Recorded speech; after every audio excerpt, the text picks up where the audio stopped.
Story 1. An Appalachian horror. The Appalachians are not merely mountains.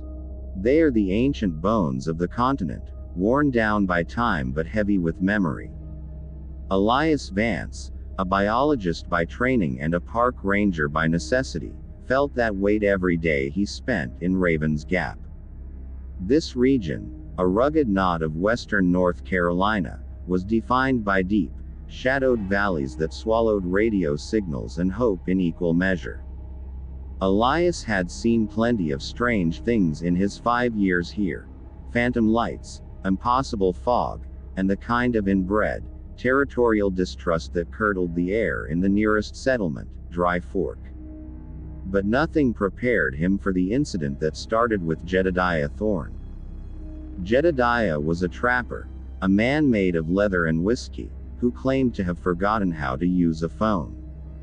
He lived in the Stone Hollow, a bowl-shaped valley so remote it was usually omitted from modern maps.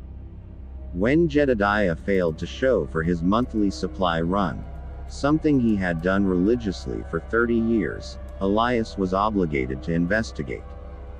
The Stone Hollow was immediately wrong. It wasn't a matter of what was there, but what wasn't. The air lacked the vibrant buzz of insects. The dense canopy, usually a riot of shifting shadow and wind-rustled leaves, was unnaturally still. There was no underbrush crackle, no bird song, only a deep, echoing quiet that pressed against the eardrums like altitude sickness. Elias checked his pack's external microphone, a device sensitive enough to pick up vole chatter from 50 feet. It read 0. He tapped it. The light remained green. It was working. There was simply nothing to record. Jedediah's cabin was nestled deep against a cliff face, a crude structure of split logs and chinked stone. It was deserted, yet meticulously clean. Elias stepped inside. The silence here was absolute, a tactile pressure, and the air was cold despite the late summer warmth outside. On the dusty plank floor, he found the first impossible thing: a deer antler, Jedediah's prized carving material, dropped and half-finished. But it was not rough or shed. It had been worn down, not carved, but smoothed, polished to the texture of river glass, every tine and ridge erased. The true horror, however, was the wall. Jedediah had built the back wall of his cabin directly against the mountain's granite face. The wall was composed of small stones and mortar. But now, the mortar, the wood, and the granite itself were blurring. It looked less like construction and more like a melted wax sculpture. The edges of the logs were rounded, the corners of the stone seamless. It wasn't decay, it was obliteration of definition. Everything was flowing toward a state of featureless, gray homogeneity. Elias touched the stone. It was perfectly, terrifyingly smooth, like obsidian that had been rubbed for 1,000,000 years. The granite absorbed the heat from his hand instantly. He backed away, heart hammering a discordant rhythm against the oppressive silence. He turned, and that's when he saw the note, scratched onto a piece of birch bark pinned to the table with a carving knife. They don't want noise. They want the soft space beneath the noise. It's taking the edges off everything. It's hungry for stillness. The knife pinning the note had been freshly sharpened, but the handle, worn smooth by decades of Jedediah's grip, now felt like soapstone, the wood grain completely gone. Elias returned to the ranger station in a fog of disbelief and fear. His official report mentioned a possible accident, foul play uncertain, and a missing person. He omitted the dissolving architecture and the sentient silence. No one would believe him. He barely believed himself. Over the next few weeks, the hollow became Elias's obsession. He began researching the local folklore, digging through dusty historical society archives in Dry Fork. He found fragments of old Cherokee myths, tales suppressed by the arrival of the settlers, and then, the settlers' own grim additions. The locals called the hollow area the mountain's ear, or sometimes the quiet place. The stories all centered on a belief that the mountain itself was not inert rock, but a vast, slow-breathing organism that despised the superficial noise and complexity of life. It craved the stone hush. One 19th-century journal, penned by a failed mining prospector named Silas Rook, chilled Elias to the core. Silas had tried to blast a vein of what he thought was gold deep in the hollow. August 14, 1888.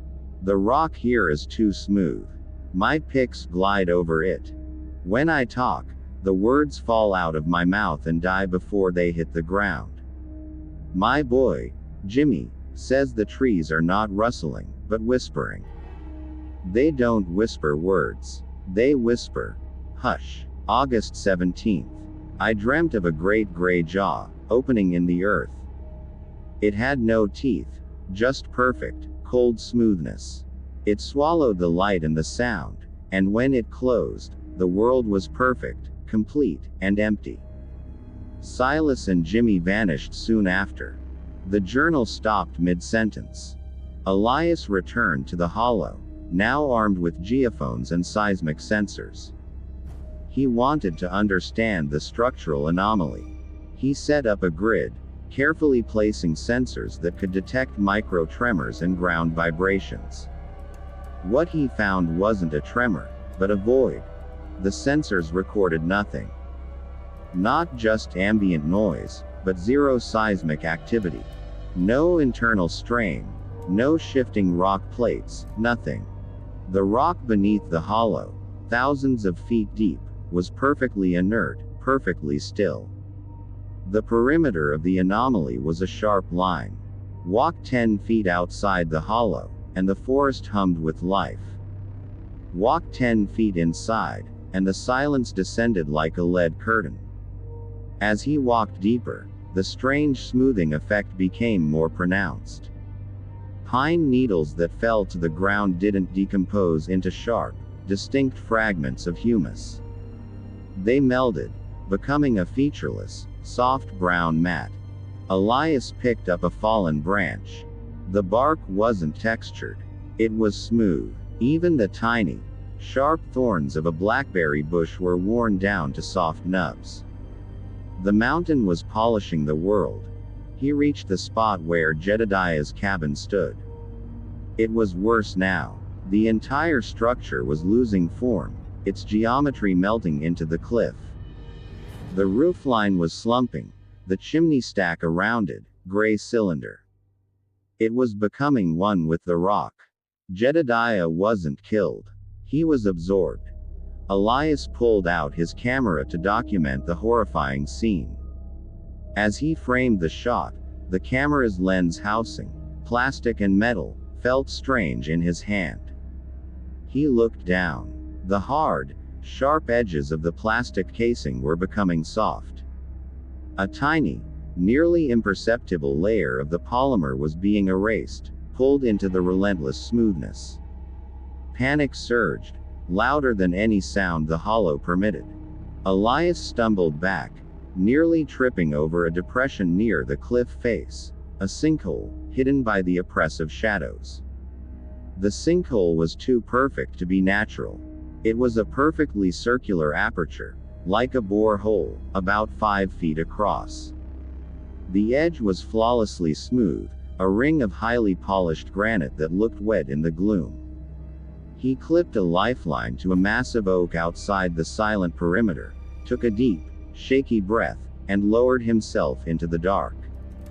The air inside the shaft was freezing and smelled of wet, sterile stone.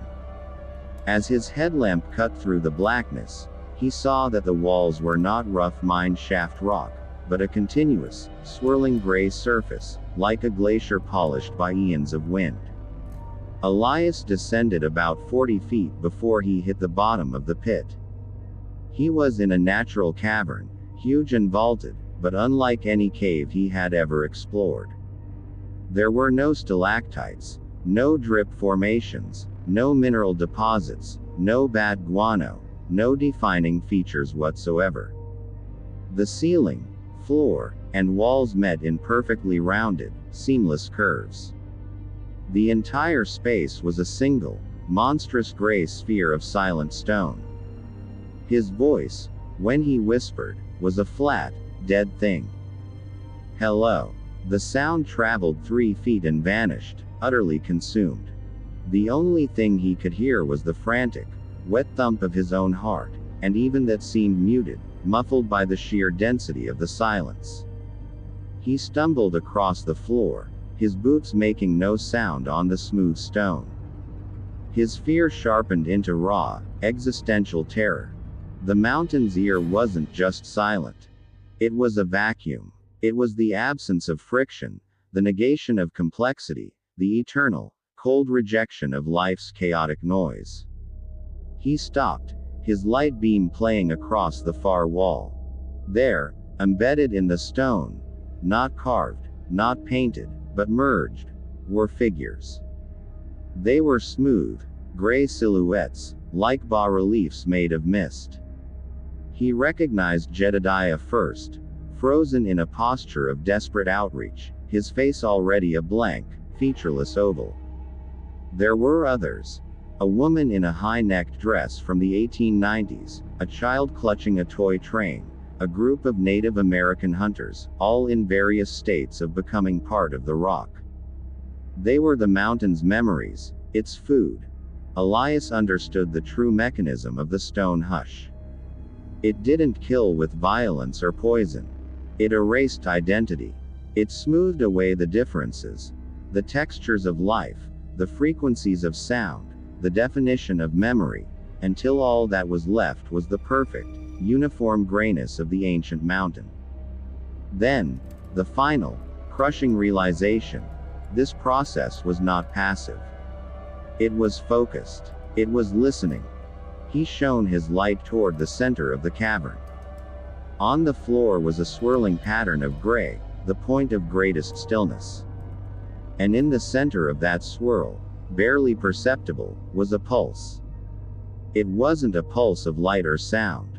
It was a pulse of absence. A wave that radiated out, smoothing, erasing, absorbing. It was the mountain's heart, and it was beating in the key of nothing. As the wave passed over him, Elias felt his own edges begin to blur. His clothing felt less distinct from his skin. His thoughts, usually a cacophony of worry and detail, became simple, slow, and soft. Why worry? The hush is peace. The hush is the true end of noise. He dropped his flashlight. It hit the ground soundlessly, and its shape immediately began to change, the sharp corners of the plastic casing melting into soft, gray curves. He looked down at his hand. The sharp line of his fingernails was receding, the knuckles smoothing out. He was becoming part of the memory, a brief flash of noise soon to be erased by eons of silence. But something in the panic, the last, jagged spike of his conscious mind, fought back. He had to make noise. He had to introduce a foreign, sharp, unsmooth element. He had nothing left. His pack was outside. The one thing that couldn't be smoothed away, the one thing that was utterly, violently sharp, was pain. He jammed his thumbnail, the last remaining sharpness on his body, into his palm with all his strength, tearing the skin.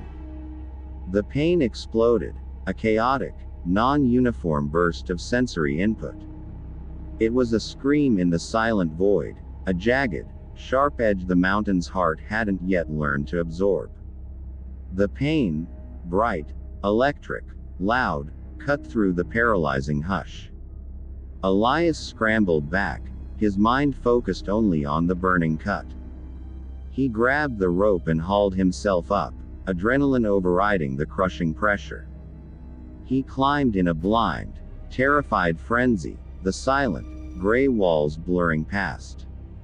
When he burst out of the sinkhole and hit the soft, needle-strewn ground outside the perimeter, he screamed, a real, visceral, noisy shout of pure terror and relief. The sound was deafening, The birds scattering from the nearest trees, the forest erupting in the healthy cacophony of life. He looked back at the hollow. The stone hush waited, perfectly still, perfectly empty, radiating a crushing indifference. Elias made it back to the station. He left the job 2 days later. He filed a new report, heavily redacted, claiming a geological anomaly and recommending the entire stone hollow be permanently sealed off as a severe sinkhole risk. The county followed through, fencing off the valley with warning signs and barbed wire. They never found Jedediah Thorne. Elias settled in a small town far from the mountains, but he could never fully escape the hush. He found himself constantly seeking noise, loud music, bustling crowds, the relentless chatter of the television. He did this because silence, even normal silence, felt like the cold, gray stone was creeping up his throat. More frighteningly, the smoothing hadn't stopped entirely. He often forgot why he was walking into a room, or what he had eaten the day before. The edges of his recent memories were constantly being softened, rounded, and erased.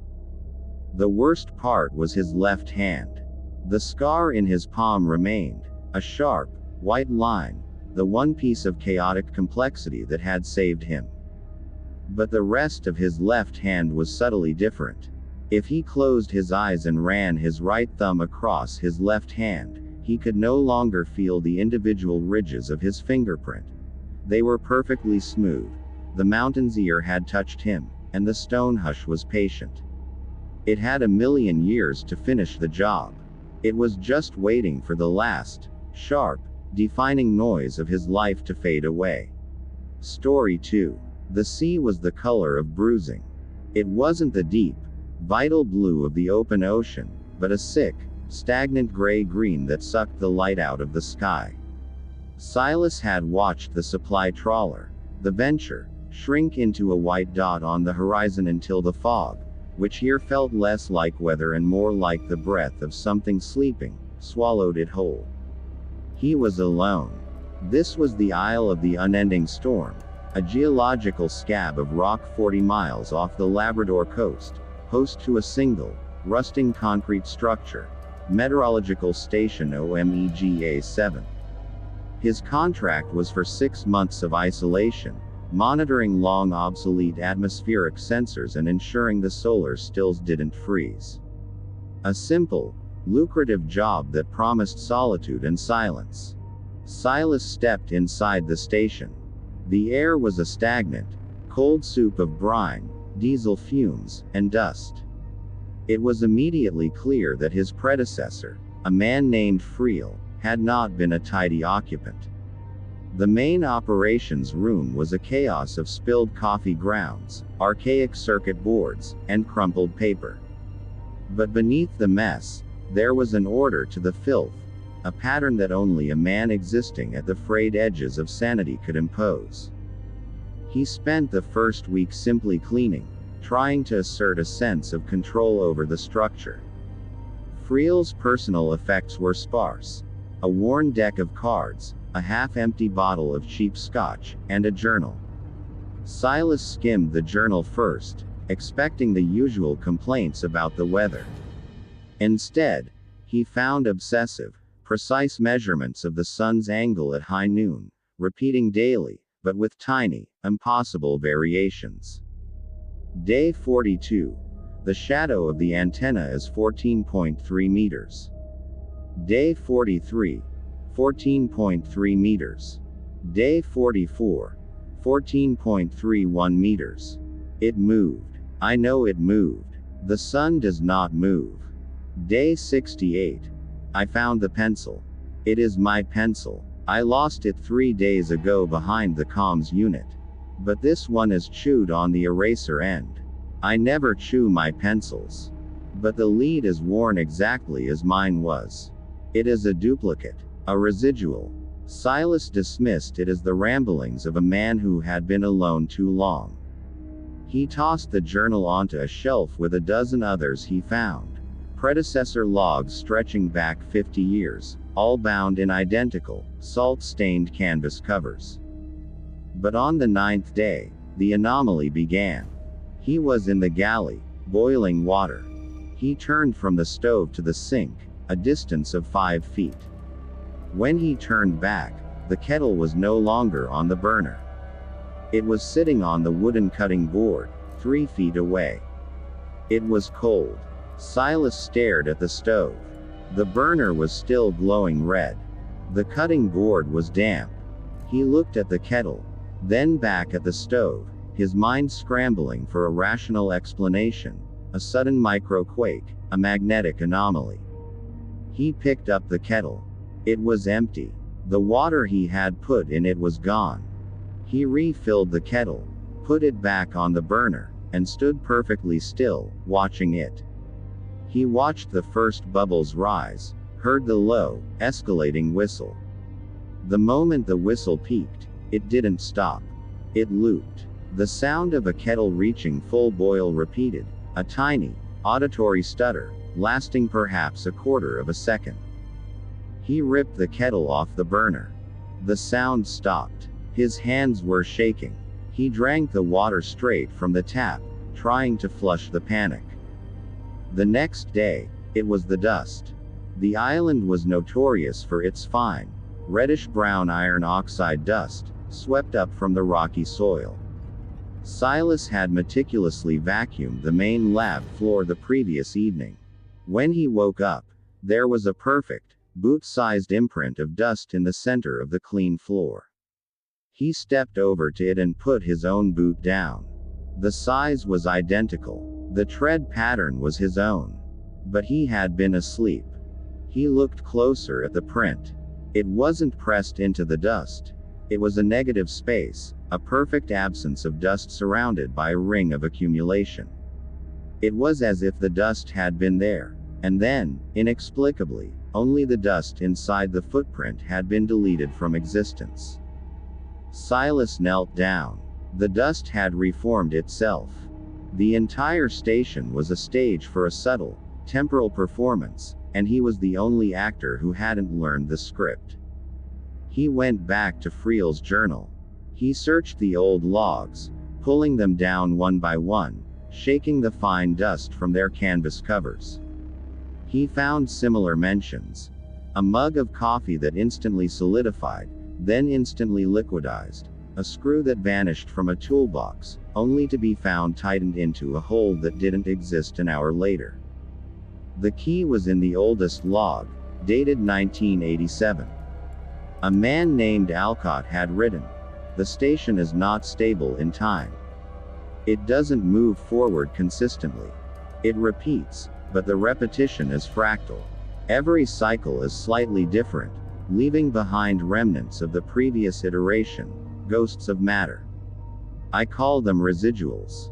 Alcott described a deep, structural flaw in the island's geology, an enormous vein of crystallized quartz running directly beneath OMEGA-7.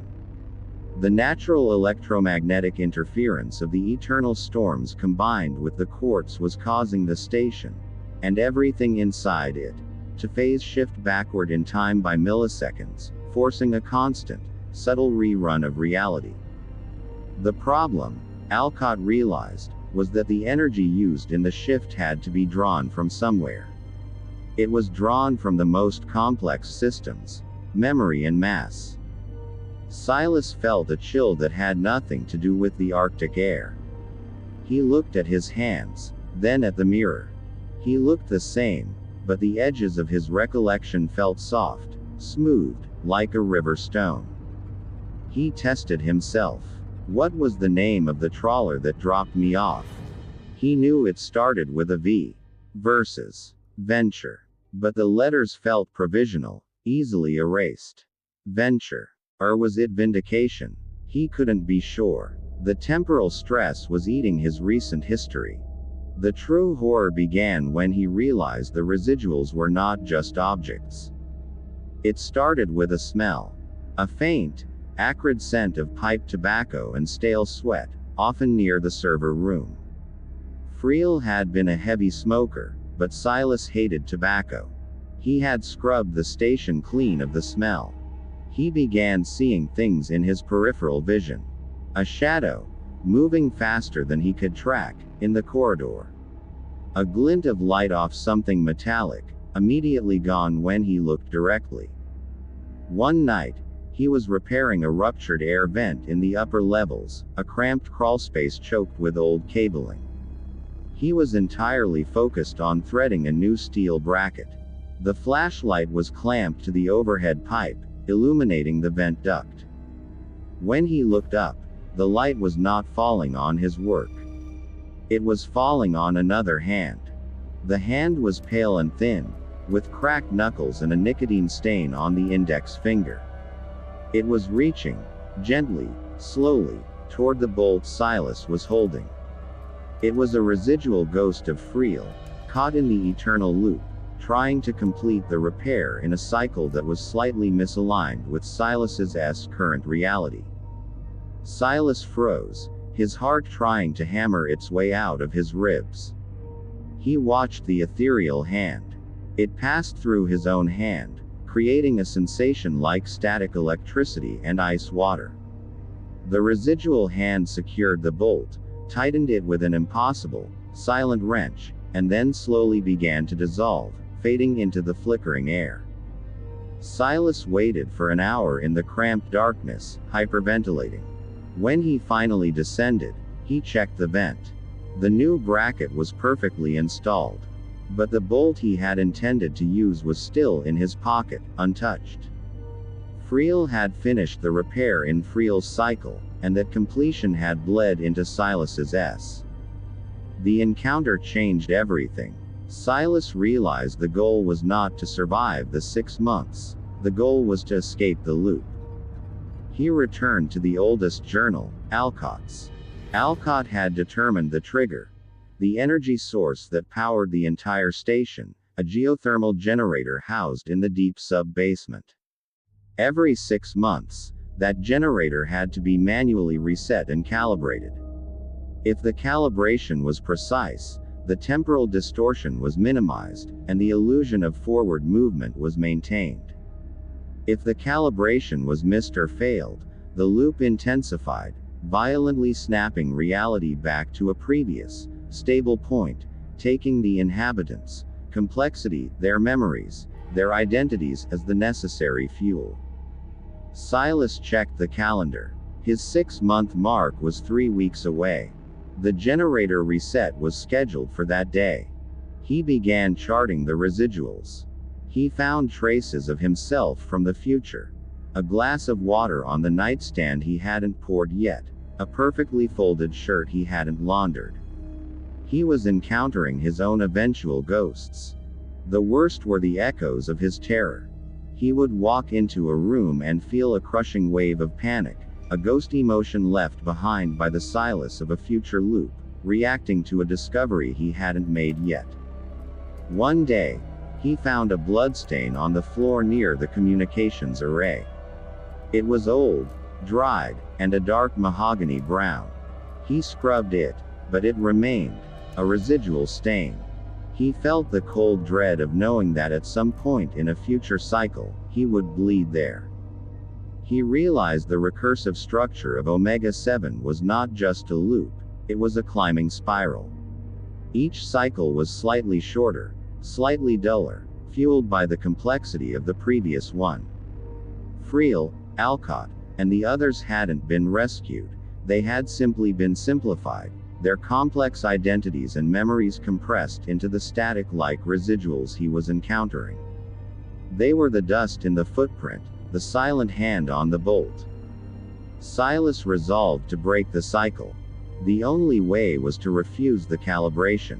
If the geothermal generator was allowed to run wild past its stability window, the temporal backlash might not be a clean snap back, but a violent tear, creating enough chaos to escape the island's influence entirely.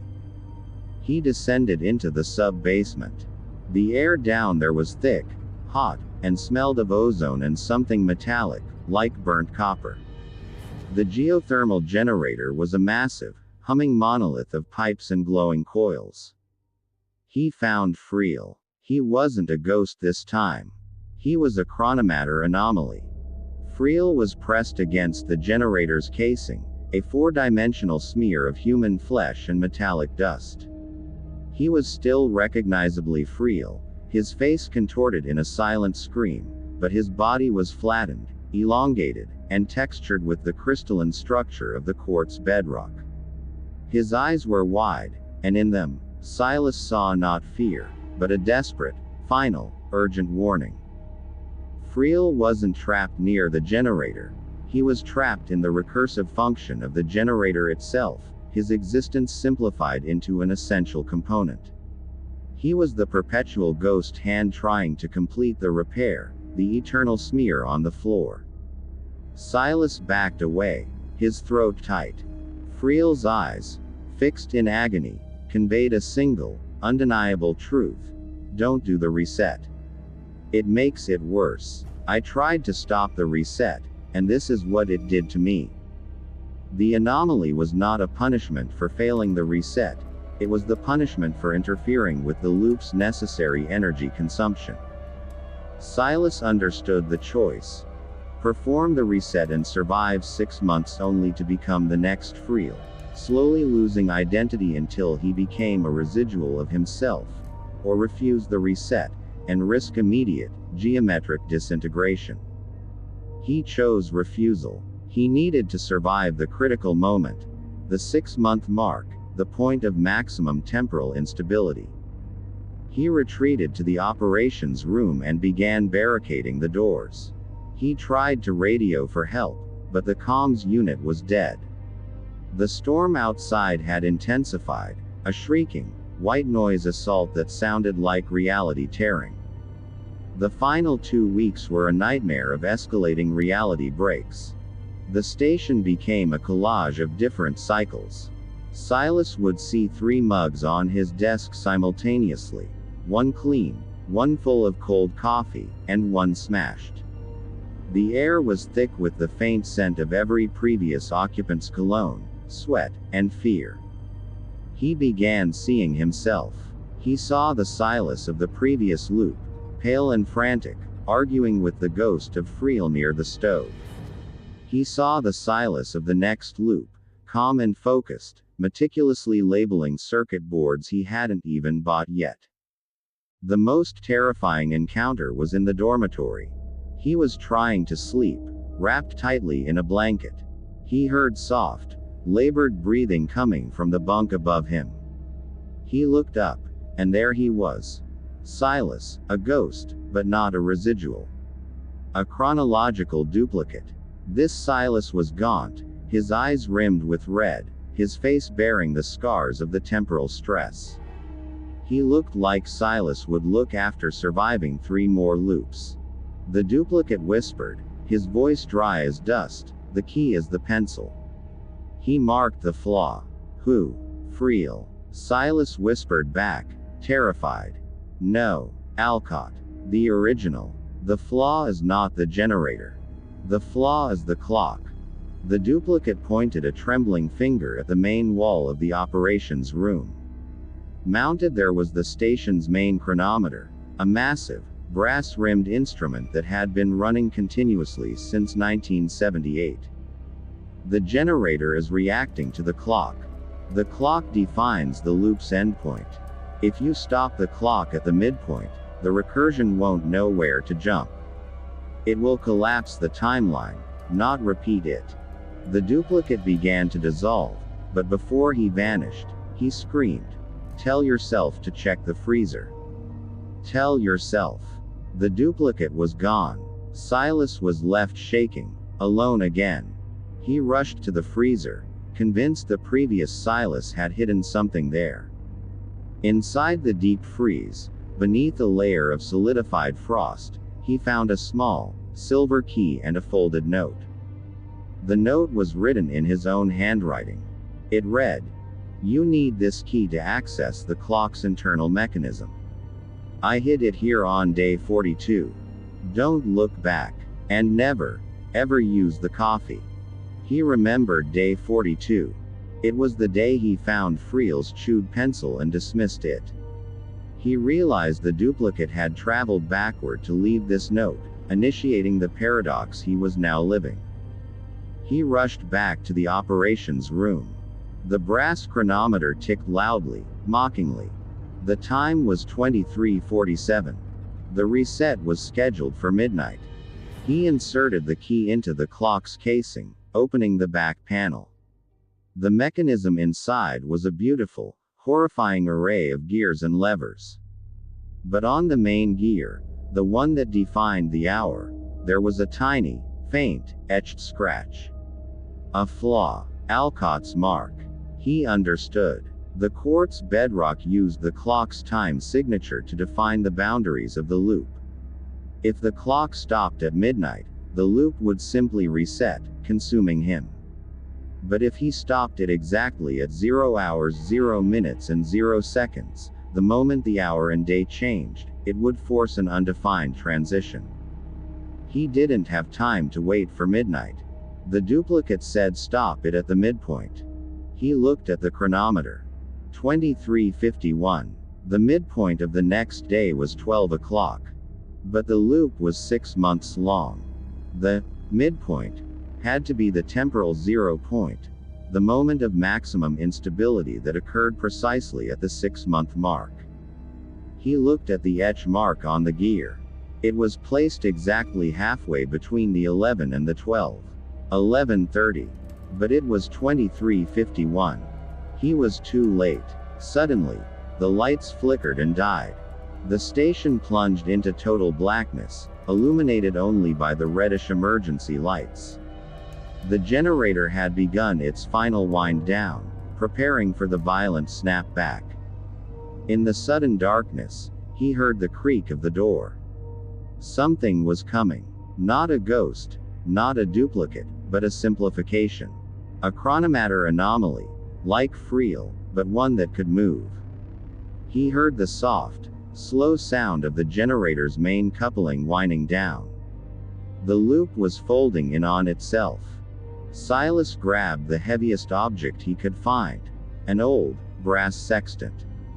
He waited by the wall, the silence of the dying machinery more deafening than any noise. A figure emerged from the darkness. It was tall, skeletal, and covered in a shimmering layer of gray, quartz dust.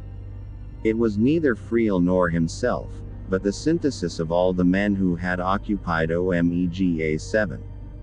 It was the guardian of the loop. It moved with the impossible geometry he had read about, stepping forward, yet somehow covering no distance. Its face was a smooth, featureless surface, but he could sense the crushing, agonizing will behind it.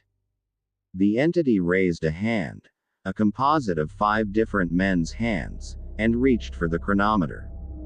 It was going to manually ensure the clock reset at midnight. Silas screamed and brought the brass sextant down on the entity's arm.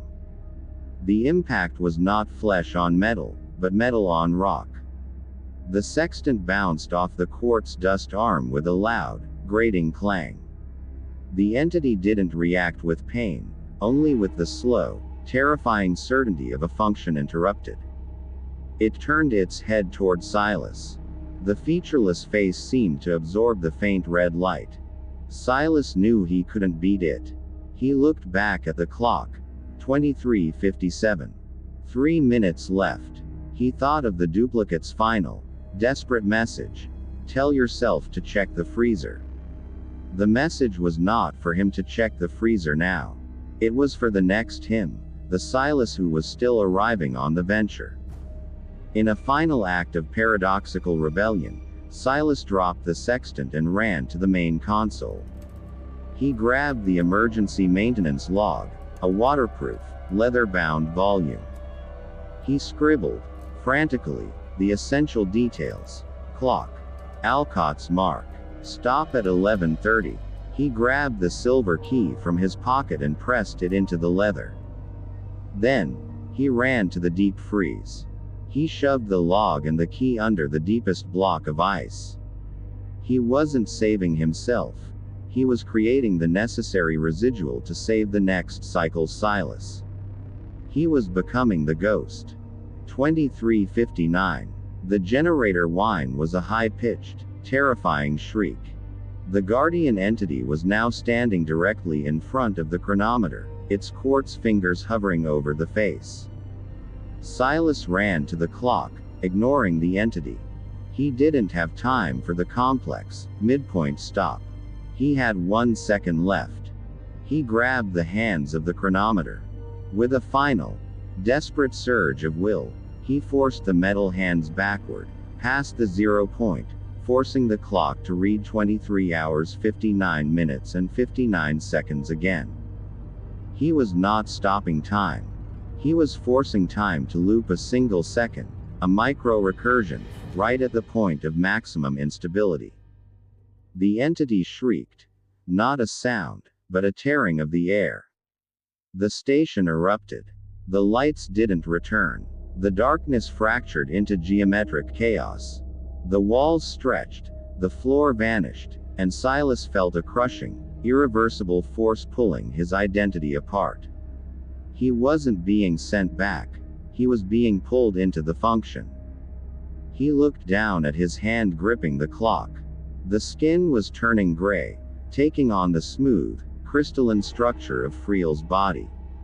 He was becoming the final, necessary residual. Then, there was silence. A cold, absolute, echoing silence that ended everything. When the trauma subsided, Silas opened his eyes. He was standing alone in the operations room. The sun, weak and wan, filtered through the porthole. He was breathing heavily, his hands raw and trembling. He looked at the clock. It read 11:30. The generator was humming softly, perfectly stable. The air was clean, smelling faintly of soap and newly cleaned metal. He walked to the stove. The kettle was on the burner, heating water. He walked to the operations desk. On the desk was a neatly stacked pile of files, and a perfectly clean workbench. He was back. The loop hadn't collapsed. It had simply snapped back to the previous stable point, fueled by his sacrifice. He was Silas. Day 1, Cycle 2. He walked to the operations desk, feeling a strange sense of familiarity. He noticed a faint, reddish-brown stain on the floor near the communications array, though the floor had been scrubbed clean. He was tired. He hadn't slept well since arriving. He thought about making a cup of coffee. He went to the stove and poured water into the kettle. He turned to the sink to clean his hands. When he turned back, the kettle was sitting on the wooden cutting board, cold and empty. He looked at the stove. The burner was glowing red. He felt a deep sense of wrongness, but he dismissed it. Must be the exhaustion. He went to the supply locker to unpack. He saw a worn, salt-stained canvas journal on the shelf. He picked it up and flipped through it. The name on the inside cover was Friel. He saw scribbled, obsessive notes about the sun's angle and impossible variations. Ramblings of a man alone too long, he thought. He tossed the journal back on the shelf, then noticed a separate, leather-bound volume underneath, almost entirely encased in frost. He pulled it out. It was a maintenance log. He opened it. A faint silver key, cold to the touch, fell onto the floor. He picked up the key and then read the frantic, barely legible note written in his own hand. You need this key to access the clock's internal mechanism. I hid it here on day 42. Don't look back. And never, ever use the coffee. Silas felt a paralyzing sense of déjà vu. He looked at the leather-bound book, then at his hands, which were smooth and unscarred. He knew the words were true, but they felt provisional, easily erased. He walked back to the operations room. He needed to focus on the work. He looked at the main chronometer. It read 11:30. He looked down at the floor, near the communication array, and saw a familiar, faint, boot-sized imprint of reddish-brown dust. He stepped over to it and put his own boot down. The size was identical. He realized he was not the sole survivor of the previous loop. He was the reset. The current Silas had all the potential for complexity and chaos, but his history had been simplified, his memory wiped clean by the recursive jump. He was a blank slate, ready to run the program again. He looked around the empty station, listening to the monotonous hum of the stable generator. He was alone, but he knew he wasn't. They were all here. Alcott, Friel, and the terrified, self-sacrificing Silas of the previous cycle, all compressed into the subtle anomalies, the dust prints, and the static sensation in the air. He was the next 6 months of their suffering. And he was already starting to chew on the eraser end of the pencil he had brought with him. He had never chewed his pencils before. But the pencil he was holding already felt worn, and the lead had the exact wear pattern of his own. The loop had begun. Thank you so much for watching this video. Make sure to subscribe, like, comment and turn on notifications if you enjoyed the video so you never miss an upload.